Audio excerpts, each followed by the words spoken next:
You're listening to the OCD Stories podcast, hosted by me, Stuart Ralph. The OCD Stories is a podcast dedicated to raising awareness and understanding around obsessive-compulsive symptoms. I do this through interviewing inspired therapists, psychologists, and people who have experienced OCD. Welcome to the OCD Stories.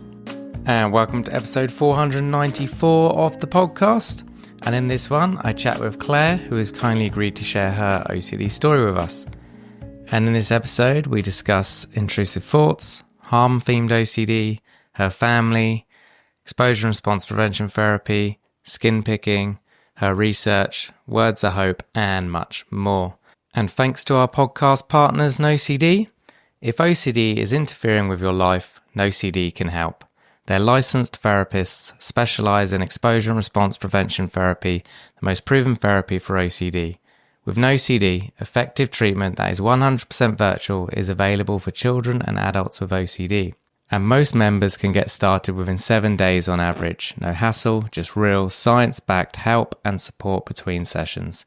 Begin your journey at nocd.com, or I'll put the link in the episode description. So thank you to Claire for her time and her story. I really appreciated hearing it. And of course, thank you to you guys for listening. It means a lot. And without further ado, here is Claire. Welcome to the podcast, Claire.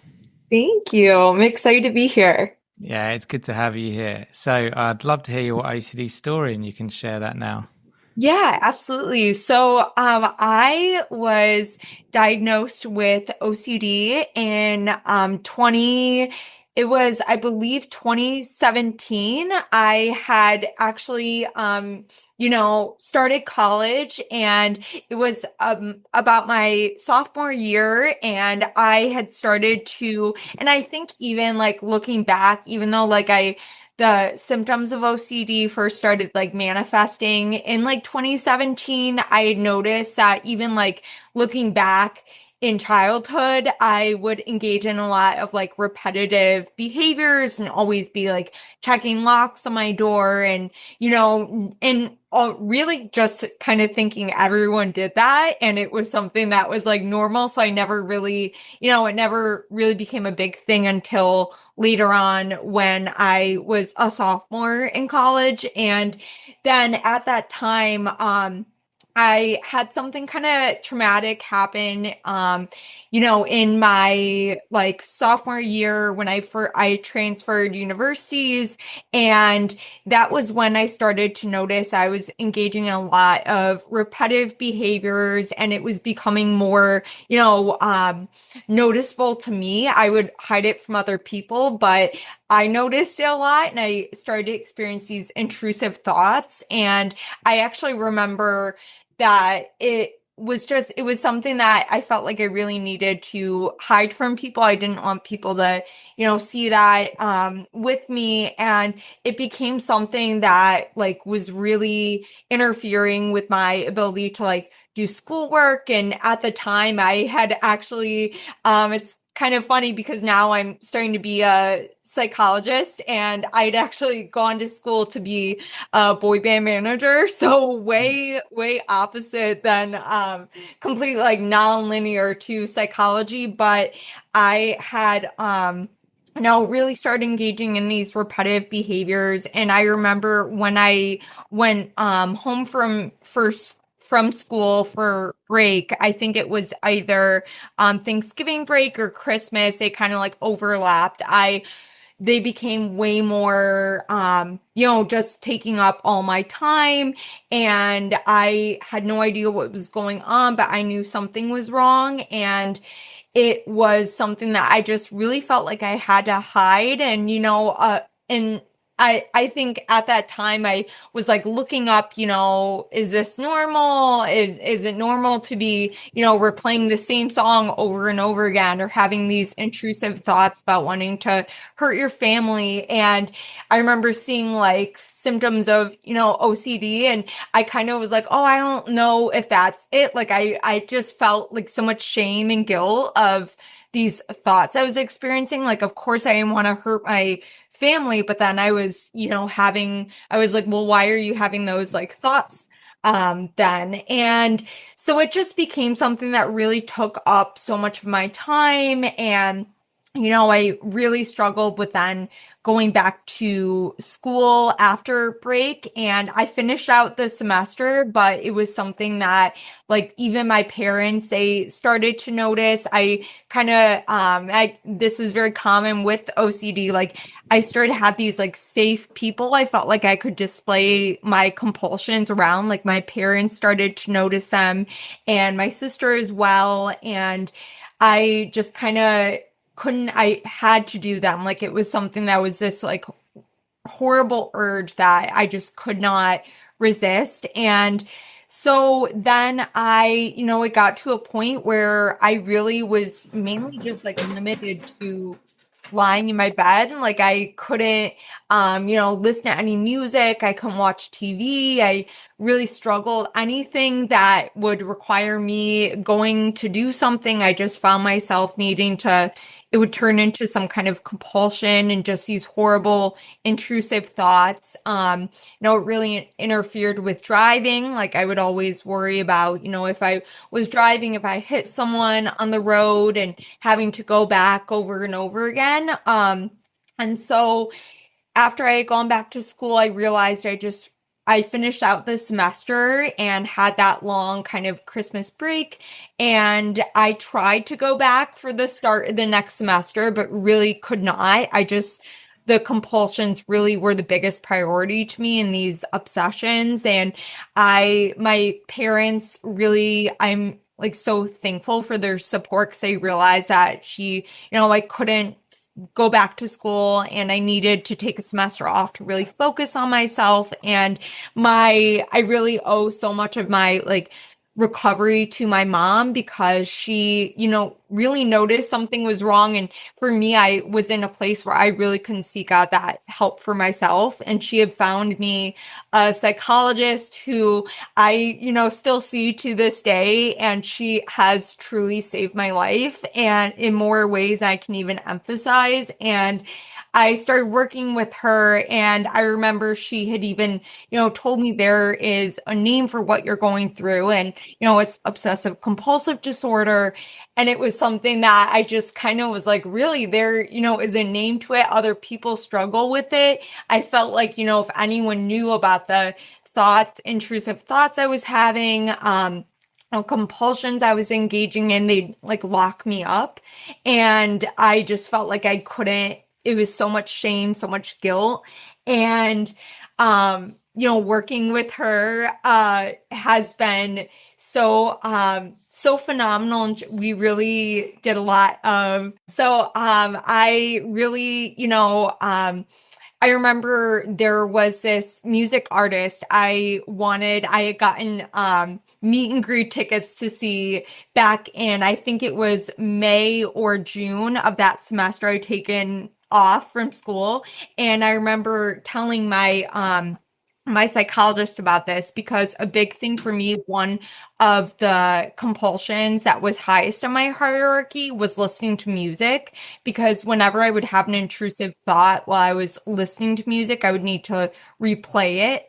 And I also struggled a lot with excoriation disorder. So with the skin picking, I would often pick my lips, and it was something I engaged in way back when I was a child as well. And when I remember my psychologist saying to me, when I told her about this concert and I was like, well, it looks like I'm going to have to cancel it because there's no way I can go to a concert when I, have these intrusive thoughts and need music to be replayed because I just needed to listen to it without having the thought.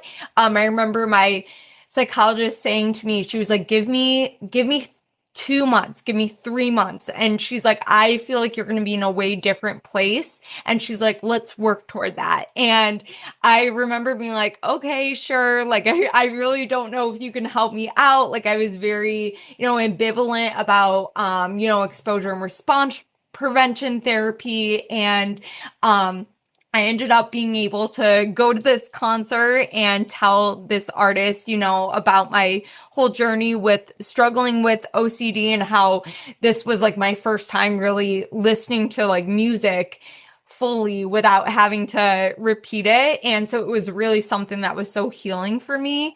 And then I, of course, was able to go back to school and really was in a place where, of course, my OCD was still present, but it was way more manageable for me. But it really went from like being so debilitating to me finally feeling like I, had the control over it and I could go back to school. And that's kind of when I experienced that shift in, I would get a lot of support from like I would use an OCD platform. I would use, other support groups. And I remember talking with other individuals from different countries that were telling me their story about how access to mental health treatment was, so difficult to find, especially when it comes to OCD. And I realized I was like, I really want to go back to school and instead of, studying boy band management, going to be or music management, being able to be a psychologist. And I've always, had a very big passion for working with kids. So being a child and adolescent psychologist and being able to actually work with kids that, are explain or displaying OCD symptoms. So that's kind of where I'm at now. And so it's been like, of course, a very long journey. And I mean, that kind of like sums it up in the, I guess, long story, or I mean, I guess that was long story short, but, yeah, it was a lot. It was a very debilitating time of of my life, but I feel like looking back, I feel like I've gotten to a place where I'm so thankful to have had that experience because it led me to where I'm at right now. And I'm so passionate about the work I'm doing in, my graduate school program. And I really, I lost so much to my OCD at the time, but I really got so much back when I think about it because I wonder, would I have found my way to the field of like clinical psychology had it not been for this experience with with OCD? And I feel like it's been something that has been like so transformative for me, and just even getting to have my psychologist along this whole journey with me now. She's like truly saved my life and has really helped me have so much confidence in myself and being able to overcome these, OCD symptoms. So that's kind of like my journey in a nutshell. Yeah, wow. Thank you for sharing. And obviously glad you're doing a lot better. Thank you. So you said you're still seeing your psychologist therapist. Are you seeing them weekly, fortnightly, monthly? Yeah, I typically will see them like I'll see her like bi-weekly, and what's really nice is it's a lot of like being able to do, check-ins, and we really went from me having to like be physically present with her. And I remember like I knew my OCD or I knew my mental health was really deteriorating given the fact that like I started by having to see her like 2 times a week. And then it slowly went to, once a week. And then now it went for a while to monthly. And I've realized that for me, my OCD always gets the worst whenever there are big kind of adjustments happening, or, whenever there's some kind of big event in my life. That's typically when I, need the most support. And so thankfully I've been able to, well, like, at times anticipate that, if anything like with starting graduate school, that was a whole adjustment. So being able to like plan ahead for that. And some life events that happen are very unexpected, but I'm so thankful that she really has made herself available to me, and like that therapy hasn't stopped, just when I started to recover. Like she's really been so accessible to me and really has like normalized so much my experience with having OCD. Yeah. Wow. Okay. Yeah, that's good to hear. And so when you first started working for her, she said, give me 2 to 3 months and we can start to make a real difference here. And you weren't sure how's she going to help me. I don't sort of believe her. So there was Yeah. obviously natural skepticism there, which is I think really common in therapy. But I guess, was there a part of you that was still willing to go all in and give it a go?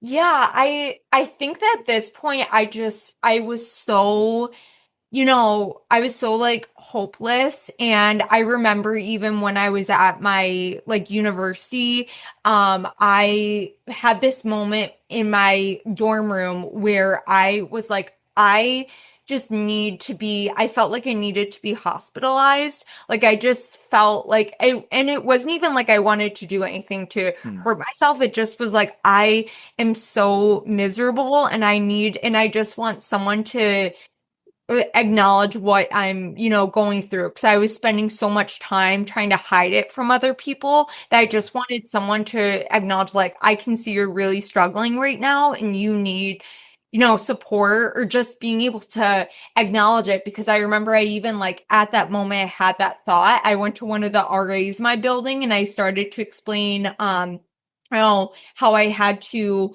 at times repeat things a number of times. And I remember them just saying, like, just stop.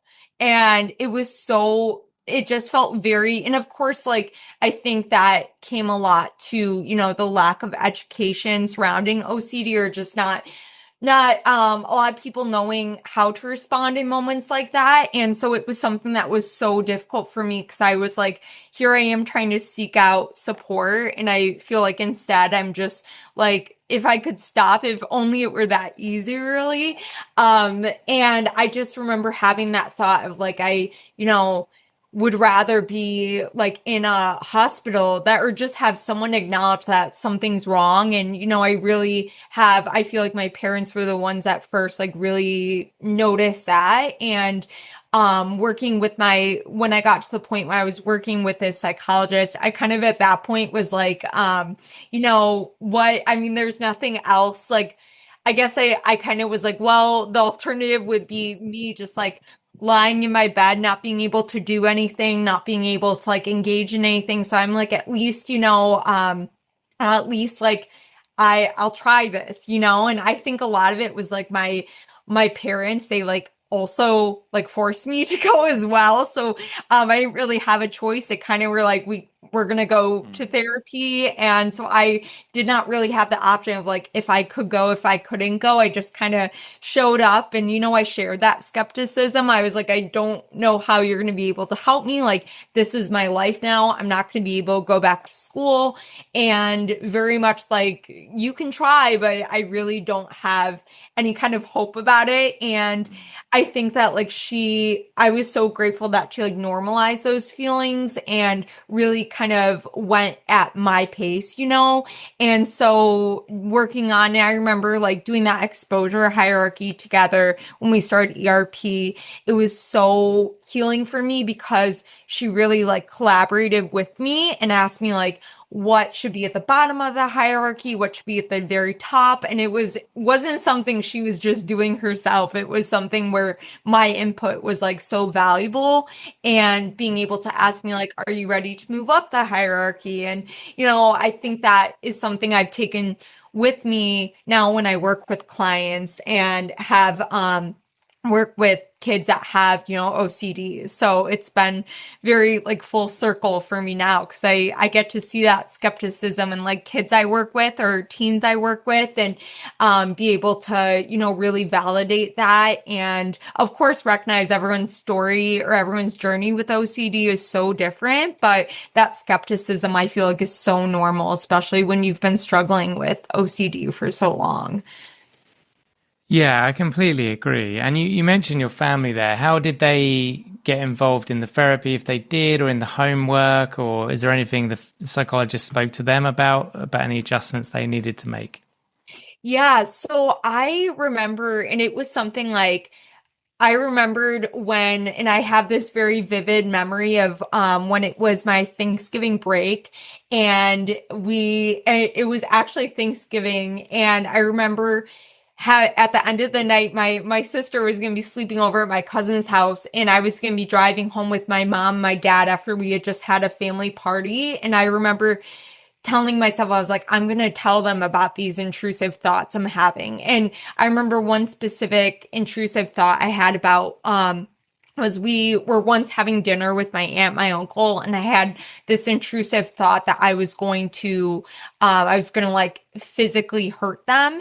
And I, remember being so like distressed by that thought. And I really noticed then that's when it kind of escalated to like hurting like other people in my life that like I never wanted to hurt.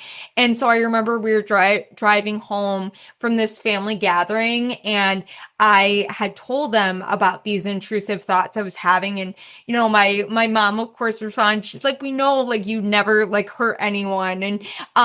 But it was like something where that reassurance, it's only temporary, when it comes to OCD. So I was like, it was valid, like reassuring to hear that, but very temporary. And I think my parents, they're like my biggest support system along with my sister. And I think what was difficult was, my mom, she did so much research on OCD. She really wanted to know everything she could. And we really kind of worked together on that. And we realized something like as I was going through this treatment, it was really hard at times to like bond with my family because I just felt like I needed to repeat things. I was very much isolating myself. And something my mom and I found that worked for us is like one day we went to a movie together and it was really interesting because I was like, I can't, be like, I couldn't watch TV. I couldn't watch any kind of like shows, movies at home because I want to like repeat them or I want to like start them over. And I remember we were in this theater and my mom was like, let's just like give this a chance. Like, you're not going to be able to repeat this movie because it's not even out yet, if you think about it. And so, and she was right. So we actually ended up like starting to go see so many movies together because it was the only thing I could really sit through and have to repeat. And it was something where I felt like, on our way to movies, I could really open up about, what I was going through and like with the OCD and my psychologist as well. She, really would talk with my parents. My parents really wanted to know everything they could. So, I wanted them to know everything, like, everything they could as well. And given my skepticism in the beginning, I really did need my parents to help me do that, like, ERP homework because I would not have done it on my own in the beginning. So they would really make sure, ask me if I had done it or, being able to like sit with me or talk with me about, any ambivalence I had about it. So it really became something where they wanted to know everything they could. And at times like therapy, it was very much my own. Like I got to form, that very strong therapeutic relationship with my psychologist. But also had those moments where we integrated my family and they wanted to know how they could support me. So I felt like it was a really great balance of, getting that individual therapy and really working on targeting my OCD symptoms, but then also having my family brought in and learning about how they could support me. Yeah, yeah, good description about how the family can help. And I like the cinema idea that you couldn't go and do the compulsion. You took it; Yeah. it wasn't possible. Yeah, exactly. Yeah. Yeah. So you're now slight change of lanes. You're now doing research yourself as part Yes. of Yeah. your graduate program. So yeah, anything you want to say on that? Yeah, so I am currently, right now I'm starting to be a clinical psychologist, more specifically a child and adolescent psychologist. And I really ideally want to specialize in the assessment and treatment of OCD. And so my dissertation, which I'm currently, recruiting participants for now is looking at how, the COVID-19 pandemic impacted young adults with obsessive compulsive disorder. So that has been something that's been like very fascinating for me, not only from that like personal standpoint, but also, from this professional standpoint of, doing a lot of reading of the literature and seeing how many of the studies out there are from a more quantitative stance. And, that's so valuable in itself. But a lot of what I'm interested in doing is being able to hear people's stories directly and providing them a space to, share what their experience was like during the pandemic, because it really, I feel like can vary so much for other people depending on what types of OCD they experience. And so I really want to be able to have, provide a space where I can, hear about individuals' journeys, with OCD when they were diagnosed, and then along with what that looked like for them during the pandemic. Okay, yeah, really good research, interesting stuff, and agree. I like qualitative research. It's Yeah. important to get people's actual opinions as opposed to Yes.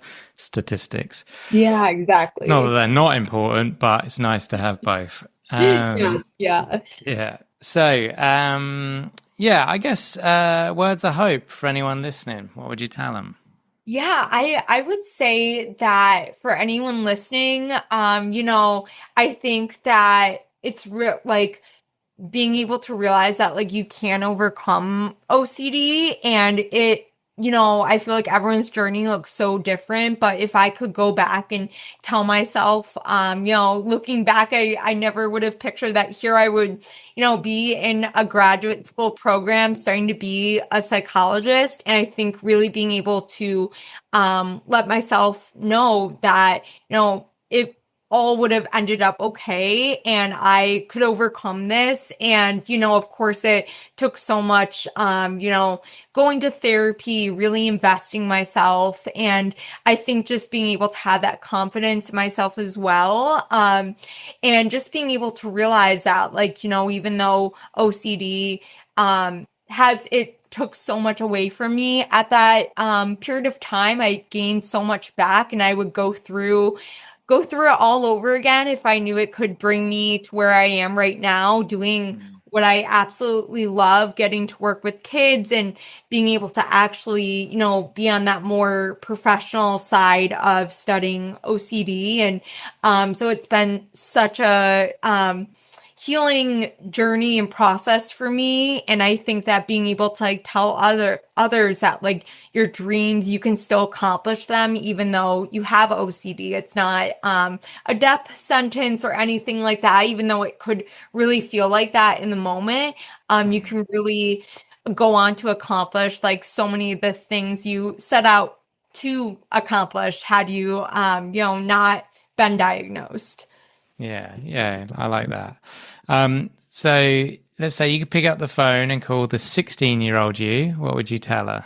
Oh, I mean, that's a really good question. I mean, first off, I would probably like, tell her that even though, I mean, it's funny looking back, I was like so focused on, it was peak One Direction. I really was so set on being a boy band management manager or music management, being able to like tell her where I end up now.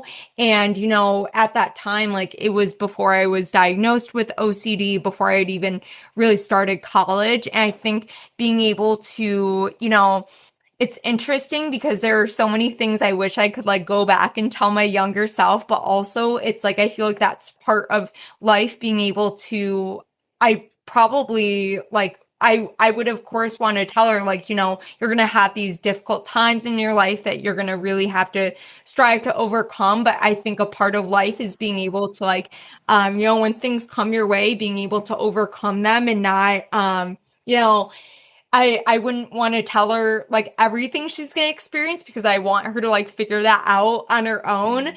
Mm. But also be able to like really acknowledge that like, you can overcome whatever, comes your way and come out stronger and be a better person as well. So I think I would really want to be able to acknowledge that, and also to let her know not to be so hard on herself, because I was definitely very hard on myself at that age and felt, like I had to be perfect in so many areas of my life. And I wish I could go back and just tell her to enjoy life more, and, to be able to relax and realize that everything kind of works itself out. Yeah, nice. I like that. Yeah. And you've got a billboard. What do you want written on that billboard? Ooh, that's a really good question. Ooh, I would probably say, ooh, I need to think about that for a second. Okay. I would probably say, it's a really good question. I would say be where your feet are. So being able to, wherever you are in that present moment, be able to be where your feet are, be able to really, acknowledge that, like, here you are, in this present moment. And it can be so easy to, be stuck in a thought spiral and, really go down that spiral. But being able to, like, really, where your feet are in that moment, like being able to really, I feel like that kind of mindset can really, like, center you and everything. So I feel like that is what I would have on a billboard. No, I really like that. And is there anything else you wish you could have said or shared today? I don't think so. I think that was all of it. Well, thank you. Really nice to hear your story, hear your research, and see how well you're doing. Thank you for coming on. Thank you so much. I appreciate it. Thank you for listening to this week's podcast. And thank you to our Patreons who helped make this episode possible. And if you would like to find out more about Patreon and the rewards and benefits, then there will be a link in the episode description. If you enjoy the OCD Stories podcast and would like to support us, please subscribe and rate the show wherever you listen to the podcast. And thank you to NoCD for supporting our work. If you want to find out more about NoCD, you can click the link in the episode description. And quick disclaimer, guys, this podcast is not therapy. It is not a replacement for therapy. Please seek treatment from a trained professional. And until we speak, take care.